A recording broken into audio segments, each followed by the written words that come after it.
Avant de prier, prenons un moment pour laisser nos cœurs s'apaiser, nos esprits s'ouvrir et nos âmes se rendre attentives. Chaque fois que nous nous rassemblons pour écouter la parole de Dieu, ce n'est pas un moment de routine, de plus, c'est une invitation divine. Dieu nous appelle à nous rapprocher de lui, nous attire dans sa présence et nous rappelle que nous ne sommes pas seuls dans ce monde, pas oubliés dans le chaos, pas abandonnés dans la lutte. Le fait que vous écoutiez ce message en ce moment n'est pas une coïncidence. Cela fait partie d'un plan plus grand, un rappel discret que le ciel vous voit, vous connaît et a quelque chose à dire dans votre vie aujourd'hui. La prière et la parole de Dieu ne sont pas de vieilles traditions à mettre de côté pour une autre génération. Ce sont des forces vivantes, puissantes, capables de transformer notre façon de penser, de ressentir et de vivre. Dans un monde rempli de bruit constant, des titres de journaux qui nous dérangent, des réseaux sociaux qui nous submergent, des responsabilités qui nous pèsent dans nos âmes, peuvent facilement devenir agités. Mais la prière est le lieu où l'on retrouve le repos. Elle est le pont entre notre faiblesse et la force de Dieu, entre notre incertitude et sa vérité inébranlable. Lorsque nous lui ouvrons notre cœur, même dans la prière la plus simple, nous entrons dans un échange éternel où le ciel touche la terre et où l'Esprit de Dieu murmure à notre esprit. Pensez à votre propre vie un instant. Combien de fois avez-vous traversé votre journée avec un cœur secrètement lourd? Vous avez souri aux autres, vous avez fait ce qu'il fallait faire. Et pourtant, à l'intérieur, vous portiez des questions que personne ne connaissait, des peurs que personne ne voyait, et des luttes que vous n'osiez pas exprimer à voix haute.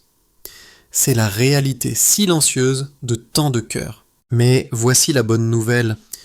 Dieu n'attend pas que vous arriviez parfaitement préparé ou comme poli. Il vous rencontre au milieu de votre désordre. Il vous accueille tel que vous êtes, avec toutes vos pensées, toutes vos inquiétudes et tous vos fardeaux. C'est pourquoi la prière est si puissante. Il ne s'agit pas de présenter une version parfaite de vous-même à Dieu, mais de lui amener la personne réelle que vous êtes, la personne fatiguée, la personne pleine d'espoir, la personne brisée, la personne qui cherche, et de lui permettre de vous rencontrer là. Proverbe 23, 7 nous dit « Car les pensées qui sont dans son cœur le rendent tel qu'il est ». Ce seul verset a un poids immense car il nous rappelle que ce qui se passe en nous façonne tout ce qui se passe à l'extérieur. Vos pensées, votre état d'esprit, les méditations secrètes de votre cœur ne sont pas anodins ou insignifiants. Ils dirigent le cours de votre vie. Si vos pensées sont remplies de peur, vous marcherez dans la peur. Si vos pensées sont centrées sur la honte, vous vivrez dans son ombre. Mais si vos pensées sont enracinées dans la vérité de Dieu, vous resterez dans la paix et la force, peu importe ce que la vie vous apporte. Le champ de bataille de l'esprit. C'est pourquoi le message d'aujourd'hui est important. Parce que l'esprit est un champ de bataille. Non pas le genre que vous pouvez voir avec vos yeux, mais celui que vous ressentez dans votre âme. C'est l'endroit où les mensonges essaient de s'enraciner et où la vérité essaie de prendre racine. Et chaque jour que nous le réalisions ou non, nous faisons des choix sur ce que nous allons laisser grandir. Vous l'avez peut-être remarqué dans votre propre vie. Vous vous réveillez le matin et avant même que la journée ne commence, vos pensées s'emballent déjà. Le poids des problèmes d'hier, l'incertitude des responsabilités de demain, la voix lancinante qui dit « Tu n'es pas à la hauteur, tu as pris du retard, tu ne t'en sortiras jamais ». Et avant même d'avoir pris votre petit déjeuner, vous êtes déjà épuisé, non pas à cause de ce qui se passe autour de vous, mais à cause de la guerre qui se déroule à l'intérieur de vous. Pouvez-vous vous identifier à cela? Si oui, vous n'êtes pas seul. La Bible est claire dans Colossiens 3:2, pensez aux choses d'en haut et non à celles qui sont sur la terre. Remarquez le mot penser. Ce n'est pas passif, c'est actif. Cela signifie fixer votre esprit délibérément, choisir à quoi vous allez penser, orienter vos pensées vers Dieu, même quand tout le reste vous en éloigne. Dieu connaît la lutte de l'esprit humain. Il sait combien il est facile pour nous d'être distraits, combien nous sommes vite découragés. Et c'est pourquoi il nous donne sa parole, non pas seulement comme des histoires du passé, mais comme des armes pour le présent. Des armes pour combattre les mensonges, des armes pour combattre la peur, des armes pour combattre le désespoir. Vous voyez, la prière n'est pas seulement le fait de dire des mots en l'air. C'est le fait d'aligner notre cœur et notre esprit sur la vérité de Dieu. C'est le fait d'inviter son esprit à nous aider à amener toute pensée captive et à la soumettre à l'autorité du Christ. 2 Corinthiens 10, 4, 5 nous rappelle « Car les armes avec lesquelles nous combattons ne sont pas charnelles, elles sont puissantes par la vertu de Dieu pour renverser des forteresses. Nous renversons les raisonnements et toute hauteur qui s'élève contre la connaissance de Dieu, et nous amenons toute pensée captive à l'obéissance de Christ. » C'est le but de ce moment. Avant même de commencer à prier, nous apprenons à reconnaître le pouvoir de nos pensées, l'importance de notre vie intérieure et l'invitation que Dieu nous fait d'apporter notre esprit sous sa protection. Parce que voici la vérité, vous n'êtes pas obligé de vivre à la merci de vos pensées, vous n'avez pas à être esclave de la suranalyse de l'anxiété du doute, vous n'avez pas à revivre les mêmes souvenirs douloureux en boucle comme s'ils vous définissaient. En Christ, le pouvoir vous a été donné de renouveler votre esprit, de réinitialiser votre façon de penser et de choisir la paix, plutôt que la panique, la foi, plutôt que la peur, la vérité, plutôt que les mensonges. Et ce n'est pas seulement une théorie, c'est une réalité concrète et quotidienne.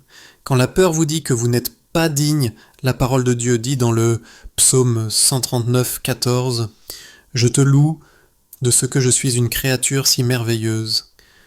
Quand la honte vous chuchote que votre passé vous définit la vérité de Jean 8,6, réponds « Si donc le Fils vous rend libre, vous serez réellement libre. » Quand l'anxiété monte et vous dit que l'avenir est sans espoir, Dieu promet dans Josué 1:9 « Fortifie-toi et prends courage. Ne t'effraie point et ne t'épouvante point, car l'Éternel ton Dieu est avec toi dans tout ce que tu entreprendras. » C'est le pouvoir de la Bible. Elle parle plus fort que les mensonges, elle nous ancre lorsque la vie semble instable et elle apporte de la clarté lorsque la confusion essaie de nous submerger. Se connecter avec le Père. Alors que nous commençons ce voyage ensemble, je veux que vous sachiez ceci, vous n'êtes pas ici par accident. Dieu a quelque chose de précis qu'il veut vous dire. Que vous soyez accablé à la recherche de quelque chose joyeux ou fatigué, il y a une parole pour vous.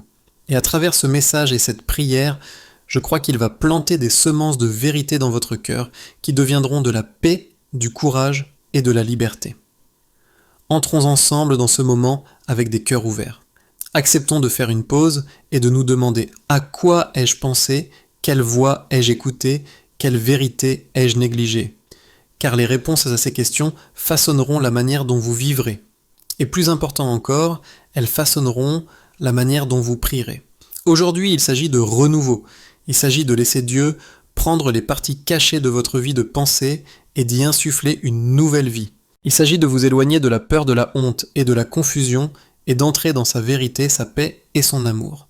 Et à mesure que nous avançons dans ce message, nous ne ferons pas que réfléchir à ces vérités, mais nous élèverons aussi nos cœurs dans la prière, invitant le Seigneur à nous transformer de l'intérieur.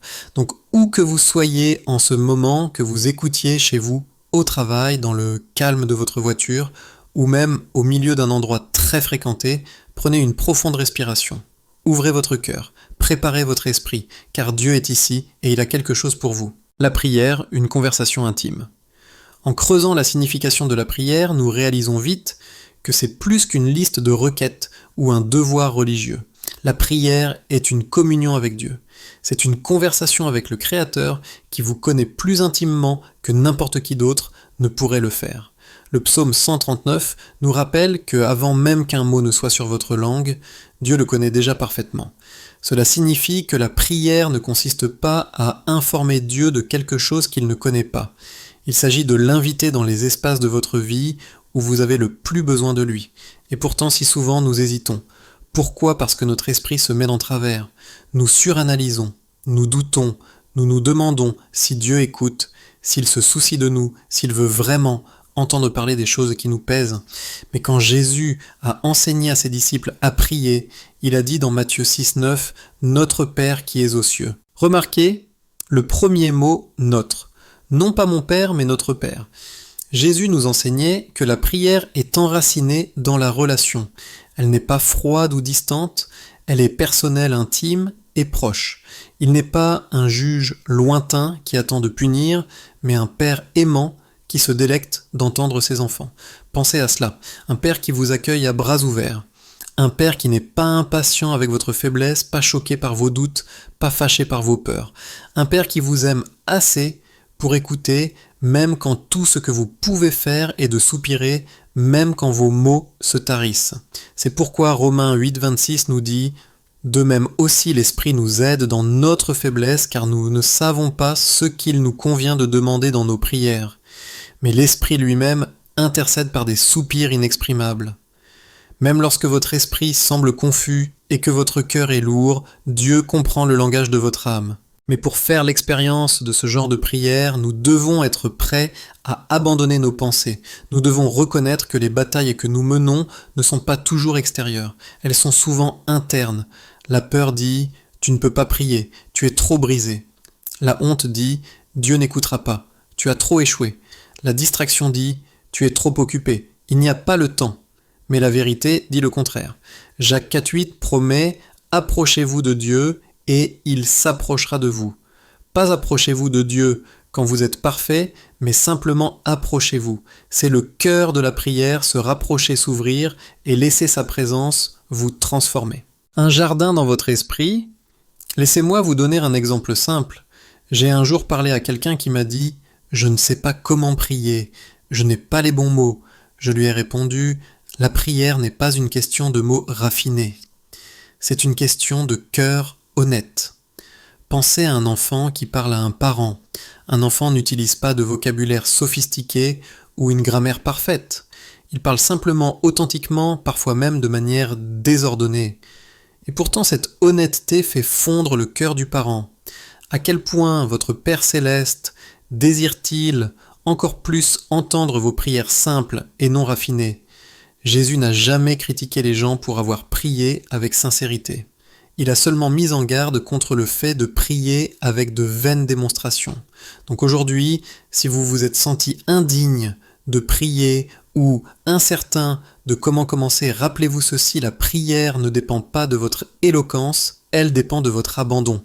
Il s'agit de dire « Seigneur, me voici tel que je suis. Je n'ai pas toutes les réponses, mais je sais que tu les as. Je n'ai pas tout sous contrôle, mais je sais que tu me tiens. » C'est suffisant. Et lorsque vous priez de cette façon, quelque chose de puissant commence à se produire. Votre esprit commence à changer. Au lieu de répéter vos peurs, vous commencez à les libérer. Au lieu de vous accrocher à l'amertume, vous commencez à pardonner. Au lieu de vous obséder sur l'avenir, vous commencez à faire confiance. C'est ce que Romains 12,2 signifie lorsqu'il dit « Ne vous conformez pas au monde présent, mais soyez transformés par le renouvellement de l'intelligence. » Le renouvellement de l'esprit n'est pas un événement unique, c'est un rythme quotidien d'abandon, de passer du mensonge à la vérité, de la peur à la foi. Certains d'entre vous qui écoutent en ce moment portent de lourds fardeaux mentaux. Peut-être que vous rejouez des conversations dans votre tête encore et encore souhaitant avoir dit quelque chose de différent. Peut-être que vous restez éveillé la nuit, imaginant les pires scénarios pour l'avenir.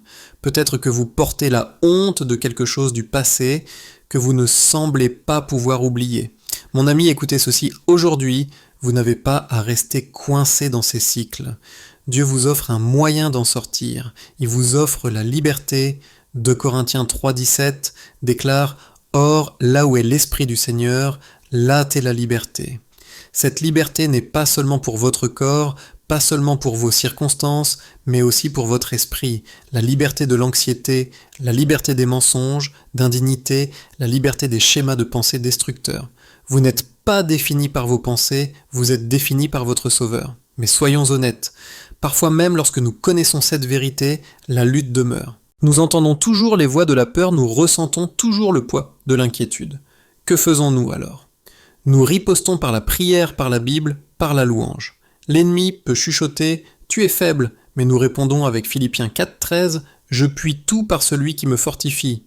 L'ennemi peut dire « Tu es seul », mais nous répondons avec Deutéronome 31,6 « L'Éternel ton Dieu marche lui-même avec toi, il ne te délaissera point et ne t'abandonnera point. » L'ennemi peut dire « C'est sans espoir », mais nous déclarons avec Jérémie 29,11 « Car je connais les projets que j'ai formés sur vous, dit l'Éternel, projets de paix et non de malheur, afin de vous donner un avenir et de l'espérance. Ce n'est pas de la pensée magique, c'est un combat spirituel.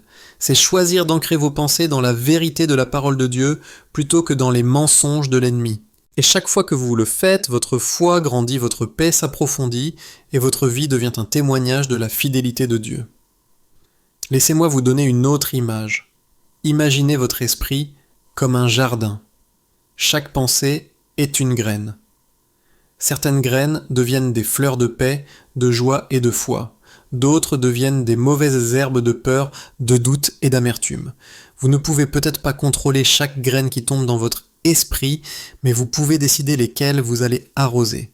Vous pouvez choisir quelles pensées nourrir et lesquelles arracher. La prière est l'arrosage de la vérité, le soleil de la présence de Dieu, la douce culture d'une vie intérieure saine. Sans elle, les mauvaises herbes poussent sans entrave. Mais avec elle, la beauté et la force s'épanouissent. La prière pour la transformation, maintenant transformons cette réflexion en prière. Père, aujourd'hui nous te confions notre vie de pensée.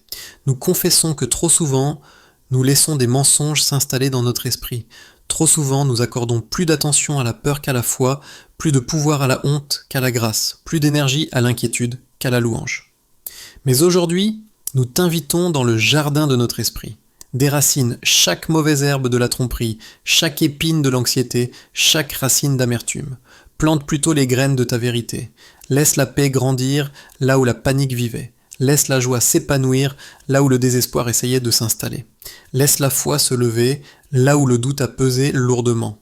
Seigneur, nous ne pouvons pas faire cela seuls, mais nous savons que ton esprit nous aide dans notre faiblesse. Renouvelle-nous de l'intérieur. Apprends-nous à garder nos pensées aussi attentivement que nous gardons nos cœurs, et que le fruit de notre vie de pensée soit l'amour, la joie, la paix, la patience, la bonté, la bienveillance, la fidélité, la douceur et la maîtrise de soi, car ce sont les fruits de ton esprit.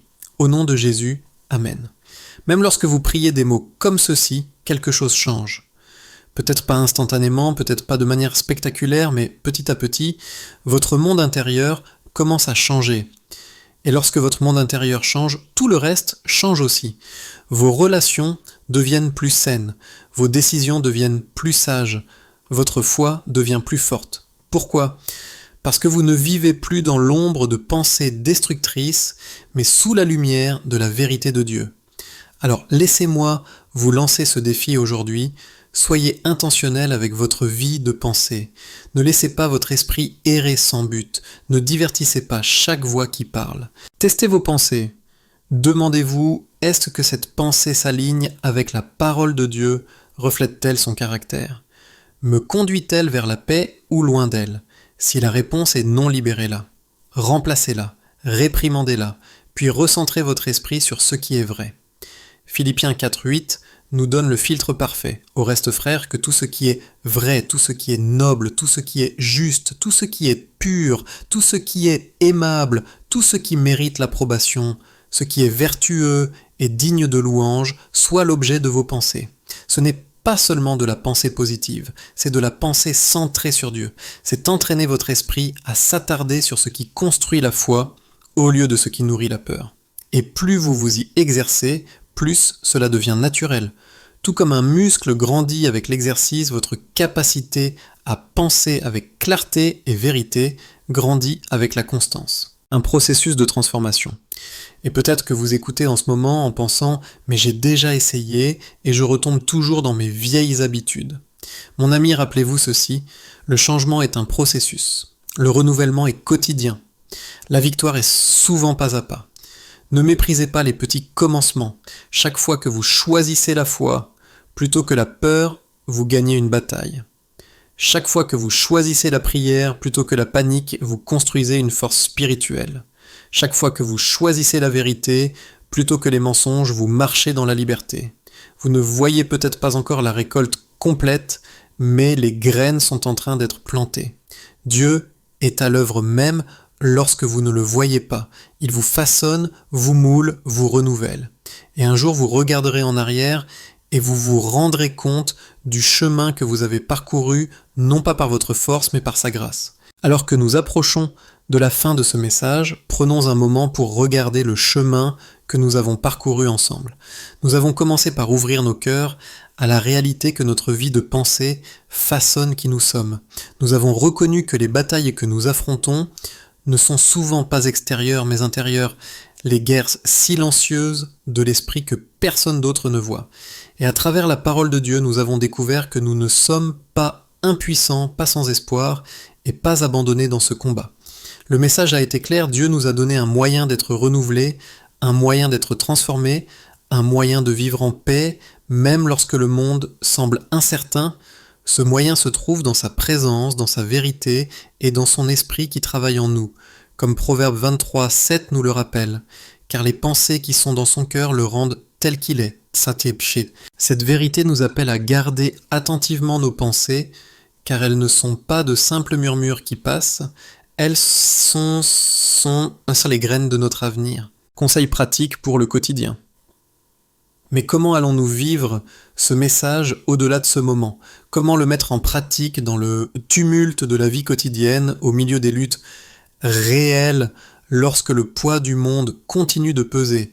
C'est là que la conclusion de ce message devient une invitation personnelle. Car le but n'est pas seulement de vous inspirer pendant quelques minutes, mais de vous équiper pour les jours à venir. Premièrement, commencez chaque journée avec la parole de Dieu. Avant que le bruit du monde ne commence, avant que votre téléphone ne vous attire dans un défilement sans fin, avant que les titres de journaux ou les emails ne demandent votre attention, commencez par la Bible. Même si ce n'est qu'un seul verset, que la vérité soit la première voix que vous entendez. En faisant cela, vous donnez le ton à la journée. Vous plantez des graines de paix avant que l'anxiété n'ait une chance de grandir. Deuxièmement, pratiquez la discipline de la pause. La vie est pleine de moments qui déclenchent l'inquiétude, la peur ou la colère. C'est peut-être une conversation qui blesse, une facture qui arrive de manière inattendue ou un diagnostic incertain. Dans ces moments-là, avant de réagir, faites une pause, prenez une respiration, murmurez une courte prière. Dites « Seigneur, guide mes pensées en ce moment ». Cette petite pratique peut tout changer. Elle invite Dieu dans l'espace où votre esprit se mettrait normalement à faire des boucles. Et avec le temps, elle reprogramme votre façon de répondre, vous faisant passer de la panique à la paix, de la réaction à la réflexion. Troisièmement, dites la vérité à voix haute. Lorsque les mensonges chuchotent dans votre esprit, ne les combattez pas silencieusement. Déclarez la parole de Dieu à leur encontre. Si la peur vous dit « Tu n'y arriveras pas », dites Philippiens 4,13 « Je puis tout par celui qui me fortifie ». Si la culpabilité dit « Tu es trop perdu », dites Romains 8,1. Il n'y a donc maintenant aucune condamnation pour ceux qui sont dans Jésus-Christ. Si le désespoir dit « Ça ne changera jamais », dites Psaume 35 « Le soir arrivent les pleurs et le matin l'allégresse ». La parole de Dieu n'est pas seulement faite pour être lue, elle est faite pour être déclarée. Et lorsque vous la prononcez à voix haute, vous remplissez l'atmosphère de votre esprit et de votre cœur du souffle même du ciel. Quatrièmement, soyez conscient de ce que vous permettez d'entrer dans votre esprit. Tout comme vous garderiez votre maison contre des intrus nuisibles, gardez vos pensées des influences nuisibles.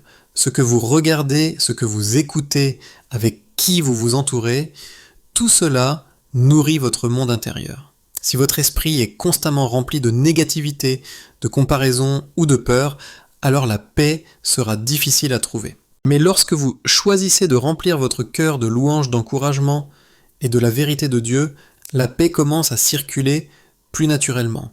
Cinquièmement, faites preuve de grâce envers vous-même. Le changement ne se produit pas du jour au lendemain. Le renouvellement est un processus et la croissance est progressive. Il y aura des jours où les anciens schémas de pensée reviendront. Il y aura des moments où vous aurez l'impression d'avoir échoué. Mais n'abandonnez pas, ne vous jugez pas. Au lieu de cela, courez vers le Père qui vous accueille à bras ouverts. Rappelez-vous que même le plus petit pas en avant est un progrès. Dieu est patient avec vous et sa grâce est suffisante pour chaque instant. Et enfin, n'oubliez jamais que vous n'êtes pas seul. L'un des plus grands mensonges que l'ennemi utilise est l'isolement, la croyance que vous êtes le seul à lutter, le seul à affronter ses pensées. Mais la vérité est que chaque croyant est sur ce chemin. Chacun de nous a affronté la guerre dans l'Esprit, et surtout l'Esprit Saint est avec vous à chaque instant. Jésus lui-même a promis dans Jean 14, 27, « Je vous laisse la paix, je vous donne ma paix. Je ne vous la donne pas comme le monde la donne. Que votre cœur ne se trouble point et ne s'alarme point. » Cette promesse est la vôtre. Sa paix n'est pas temporaire ou fragile, elle est forte, inébranlable et éternelle. Clôture et prière finale. Alors laissez-moi vous laisser avec cet encouragement, nourrissez votre foi, affamez votre peur. Nourrissez les pensées qui s'alignent avec la vérité de Dieu et libérez celles qui vous éloignent de sa paix. Commencez chaque jour par sa parole, gardez votre esprit tout au long de la journée et terminez chaque nuit dans la gratitude en lui confiant vos pensées. Et lorsque vous trébuchez, lorsque les mensonges se font bruyants, lorsque la peur se fait lourde, rappelez-vous ceci, vous ne vous battez pas seul. Le Dieu qui a formé votre esprit est le même Dieu qui le renouvelle. Le Sauveur qui a porté votre péché a aussi porté votre honte. L'Esprit qui a ressuscité Jésus d'entre les morts est le même Esprit qui vous fortifie maintenant. La victoire n'est pas seulement possible, elle est promise. Alors que nous clôturons, je veux prier ceci pour vous. Seigneur, je te remercie pour chaque personne qui écoute en ce moment. Tu connais leurs batailles, leurs schémas de pensée, leurs peurs et leurs espoirs. Et tu les aimes d'un amour éternel. Aujourd'hui, je te demande de remplir leur esprit d'une paix qui surpasse toute compréhension. Garde leurs pensées des mensonges, protège leur cœur de la peur et renouvelle leur esprit quotidiennement par ta vérité. Qu'ils marchent dans la liberté, vivent dans le courage et se reposent dans l'assurance que tu es toujours avec eux, que leur vie de pensée devienne un lieu de louange, une demeure de ta présence et une réflexion de ta gloire. Au nom de Jésus, Amen. Mon ami, alors que vous portez ce message dans votre vie, accrochez-vous à l'espérance. Vous n'êtes pas défini par les pensées qui essaient de vous tirer vers le bas, vous êtes défini par le Dieu qui vous élève. Vous n'êtes pas piégé dans les anciens schémas, vous êtes en train d'être renouvelé. Vous n'êtes pas oublié, vous êtes profondément aimé, et le meilleur est encore à venir. Allez en paix marcher dans la foi, et que votre vie soit un témoignage que Dieu est plus grand que la bataille dans votre esprit.